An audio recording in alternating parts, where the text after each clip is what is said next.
BBC বাংলার অধিবেশন প্রবাহতে আপনাদের স্বাগত। আজ আপনাদের সাথে লন্ডন স্টুডিও থেকে আছি মানসী বড়ুয়া। বাংলাদেশের সর্বশেষ গুরুত্বপূর্ণ আপডেট সংবাদে আপনাকে স্বাগত। শুরুতেই সংবাদ শিরোনাম, পরে বিস্তারিত। প্রথমেই জানাবো আমাদের হাতে থাকা সর্বশেষ গুরুত্বপূর্ণ সবথেকে তাজা আপডেট সংবাদ। মোহাম্মদপুরে বিএনপির নেতাকে কুপিয়ে পালালো দুর্বৃত্তরা। রাজধানী মোহাম্মদপুরে ৭ মসজিদ হাউজিং এর ৪ নম্বর রোডের ৩৩ নম্বর ওয়ার্ড বিএনপির সিনিয়র যুগ্ম সম্পাদক নুর ইসলামকে কুপিয়ে জখম করে পালিয়েছে দুর্বৃত্তরা। জুমার নামাজের পর দুপুর ২:৩০টার দিকে মোহাম্মদপুরে ৭ মসজিদ হাউজিংয়ে তার নিজ বাসার নিচে এই হামলার ঘটনা ঘটে। এই হামলায় এখন উক্ত এলাকায় পরিস্থিতি থমথমে অবস্থা বিরাজ করছে। এরপর জানাবো ৭০% মানুষের গণভোটে রায় বিএনপি অস্বীকার করেছে বলল জামাতের আমির। বাংলাদেশ জামাত ইসলামের আমির ডক্টর শফিকুর রহমান জানিয়েছেন যে বাংলাদেশের ৭০% মানুষ গণভোটে হ্যাঁ ভোটের পক্ষে রায় দিয়ে জুলাই সনদ বাস্তবায়নের পক্ষে রায় দিয়েছে, অথচ বিএনপি ক্ষমতা আসার পর থেকেই তারা যে ধরনের স্বৈরাচারী কার্যক্রম শুরু করেছে সেটি আসলে কোনোভাবেই গ্রহণযোগ্য নয়। বিএনপি আসলে যে ধরনের কার্যক্রম চালাচ্ছে সেটি দেশের জনগণ কখনোই মেনে নেবে না। ৭০% ভোটকে অস্বীকার করার জন্য তাদের অবস্থাও পলাতক স্বৈরাচার হাসিনার মতোই হবে।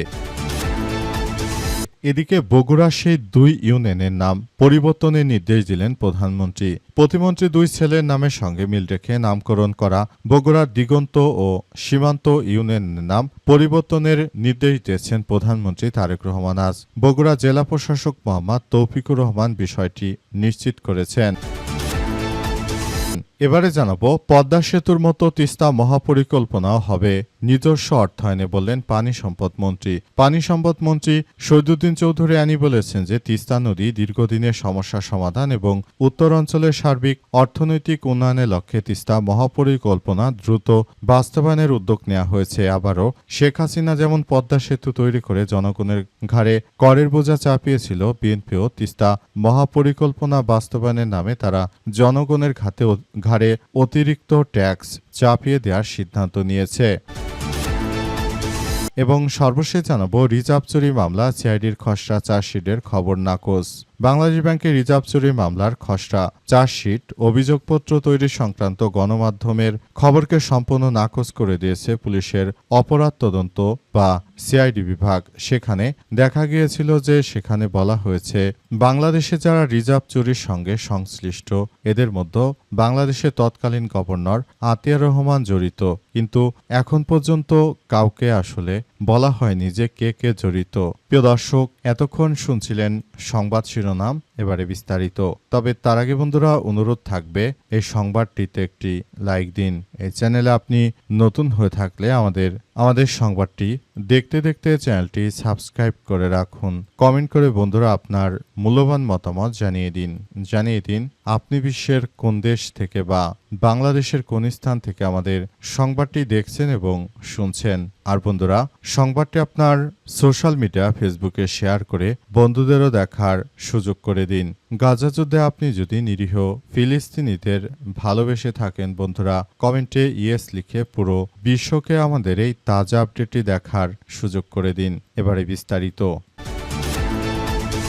মোহাম্মদপুরে বিএনপি নেতাকে কুপিয়ে পালালো দুর্বৃত্তরা। রাজধানী মোহাম্মদপুরে ৭ মসজিদ হাউজিং এর ৪ নম্বর রোডে ৩৩ নম্বর ওয়ার্ড বিএনপির সিনিয়র যুগ্ম সম্পাদক নুর ইসলামকে কুপিয়ে জখম করে পালিয়ে গেছে সন্ত্রাসীরা। আজ জুমার নামাজের পর দুপুর ২:৩০টার দিকে মোহাম্মদপুরে ৭ মসজিদ হাউজিংয়ে তার নিজ বাসার নিচে এই হামলার ঘটনা ঘটে। স্থানীয়রা জানায় দুটি মোটরসাইকেলে করে কয়েকজন দুর্বৃত্তরা চাপাতি, ছুরি, কাঁচি সহ বিভিন্ন ধারালো অস্ত্রশস্ত্র নিয়ে এসে বিএনপির ওই নেতার উপরে হামলা চালায় এবং এরপরই বিএনপির ওই নেতা গুরুতরভাবে জখম হয়ে তিনি মাটিতে লুটিয়ে পড়লে দুর্বৃত্তরা সেখান দিয়ে দ্রুততম সময়ের মধ্যে পালিয়ে যেতে শুরু করে।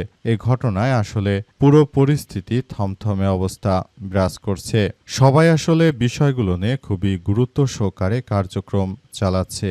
বিএনপির নেতৃত্ববৃন্দরা তারা ক্ষমতায় থাকার পরও তারা বর্তমান বাংলাদেশে নিরাপদে নেই, কারণ তাদের উপরও নানা জায়গায় আক্রমণ আক্রমণ চালানোর খবর পাওয়া যাচ্ছে। আর সাধারণ মানুষ তাহলে কতটা নিরাপদ? তারা যে কার্যক্রমগুলো চালাচ্ছে সেগুলো নিয়ে সবাই অনেক বেশি হতাশার মধ্যে পড়েছে। বিএনপির নেতৃত্ববৃন্দরা তারা তাদের হাতে নিজের দলের নেতৃত্ববৃন্দরাই তাদের কাছে নিরাপদ নয়, আর তাদের কাছে অন্য মানুষ কতটা নিরাপদ থাকবে সেই প্রশ্নই আসলে করছে অনেক ভুক্তভোগী। এই ঘটনার মধ্য দিয়ে মূলত নতুন করে আবারও এক ভয়াবহ বিপর্যয়কর পরিস্থিতির সৃষ্টি হয়েছে। ৭০% মানুষ গণভোটের পক্ষে রায় দিয়েছে বিএনপি সেটিকে অস্বীকার করেছে বললেন জামাতের আমির। বাংলাদেশ জামাত ইসলামের আমির ডাক্তার শফিকুর রহমান জানিয়েছেন যে বাংলাদেশের ৭০% মানুষ গণভোটের পক্ষে রায় দিয়েছে, অথচ বিএনপি সেই গণভোটকে এখনো অস্বীকার করে আছে। তারা জনগণের সঙ্গে যে প্রতারণা করেছে সেটি দেশের জনগণ কখনোই মেনে নেবে না বলে জানান জামাতের আমির। তিনি আরও জানিয়েছেন, তাই আমি আপনাদেরকে বলতে চাই যে বিএনপির এই ধরনের সন্ত্রাসী কার্যক্রম সেটি বাংলাদেশের মানুষের জন্য এক ভয়াবহ বিপর্যয়কর পরিস্থিতি বয়ে নিয়ে এসেছে। বাংলাদেশ জামাত ইসলামের নেতৃত্ববৃন্দরা তারা কখনোই জনগণের সঙ্গে কোনো প্রতারণামূলক কার্যক্রমের মধ্যে যাবে না। সবসময় তারা দেশের জনগণকে সঙ্গে নিয়ে ভালোভাবে সবকিছু কার্যক্রম চালিয়ে যাচ্ছে। বাংলাদেশটাকে সুন্দরভাবে গড়ে তোলার মধ্য দিয়ে তারা মূলত এগিয়ে যেতে চায়, কিন্তু বিএনপি তারা জনগণের এই রায়কে উপেক্ষা করে তারা আসলে যেটা শুরু করেছে সেটি দেশের জনগণ কখনোই মেনে নেবে না। পুরো বাংলাদেশটাকে তারা একটি বিশৃঙ্খল পরিস্থিতির মধ্যে ঠেলে দিয়েছে। তারা মূলত নিজেদের অপশাসন মানুষের ঘাড়ে চাপিয়ে দিতে শুরু করেছে এই বিএনপি। তাদের অত্যাচারে দেশের জনগণ অনেক বেশি অত্যাচারিত হয়ে পড়েছে। তাই আমি তাদের বলবো, সময় থাকতে জনগণের যে হ্যাঁ ভোটের রায় সেটিকে বাস্তবায়ন করতে হবে। জুলাই সনদ যদি আপনারা বাস্তবায়ন না করেন, গণভোটের রায়কে আপনারা যদি বাস্তবায়ন না করেন, তাহলে স্বৈরাচারের মতো আপনাদেরকেও আস্থা করে নিক্ষেপ করবে দেশের জনগণ। বগুড়ায় সেই 2 ইউনিয়নের নাম পরিবর্তনের নির্দেশ দিলেন প্রধানমন্ত্রী।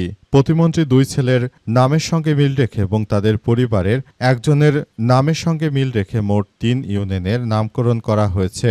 প্রতিমন্ত্রী শাহ আলমের 2 ছেলের নাম দিগন্ত এবং সীমান্ত, এই 2 ইউনিয়নের নাম পরিবর্তনের নির্দেশ দিয়েছেন প্রধানমন্ত্রী তারেক রহমান। আজ সন্ধ্যায় বগুড়া জেলা প্রশাসক মোহাম্মদ তৌফিকুর রহমান গণমাধ্যমে বিষয়টি নিশ্চিত করেছেন। ডিসি তৌফিকুর রহমান জানান, স্থানীয় সরকার প্রতিমন্ত্রী মীর শাহে আলমের 2 ছেলের নামের সঙ্গে মিল রেখে নামকরণ করা হয়। বগুড়া সীমান্ত দিগন্ত ইউনিয়নের নাম পরিবর্তন প্রক্রিয়া শুরু করতে প্রধানমন্ত্রী তার মৌখিকভাবে নির্দেশনা দিয়েছেন। তবে সংক্রান্ত লিখিত নির্দেশনা এখনও জেলা প্রশাসনের কাছে এসে পৌঁছায়নি বলেও জানান তিনি। এর আগে 11 জুন বগুড়া জেলা প্রশাসকের সই করা প্রজ্ঞাপনে শিবগঞ্জ ও নবগঠিত মোকামতলা উপজেলার প্রশাসনিক কাঠামো পুনর্গঠন তথা জানানোর পাশাপাশি 4টি নতুন ইউনিয়ন গঠন করা হয়। এর মধ্যে শিবগঞ্জ উপজেলার নতুন ইউনিয়নের নাম রাখা হয় মীর বাড়ি, অর্থাৎ সেই মীর শাহ আলমের বাড়ির নামে। এছাড়াও নবগঠিত মোকামতলা ইউনিয়নের গঠিত 3টি ইউনিয়নের নাম রাখা হয় সীমান্ত এবং দিগান্ত ও স্বর্ণগ্রাম। এই ঘটনায় সংসদে ব্যাপক চাঞ্চল্যকর পরিস্থিতির সৃষ্টি হয় এবং পরিস্থিতির পরই মূলত এই নাম পরিবর্তন করে দিতে বাধ্য হলো। এই ঘটনায় এবার প্রশংসায় ভাসছে বিএনপির প্রধানমন্ত্রী তারেক রহমান। পদ্মা সেতুর মতো তিস্তা মহাপরিকল্পনা হবে নিজস্ব অর্থায়নে বললেন পানি সম্পদ মন্ত্রী শহীদুদ্দীন চৌধুরী আনি। তিস্তা মহাপরিকল্পনা করার উদ্যোগ নিয়েছে বিএনপি।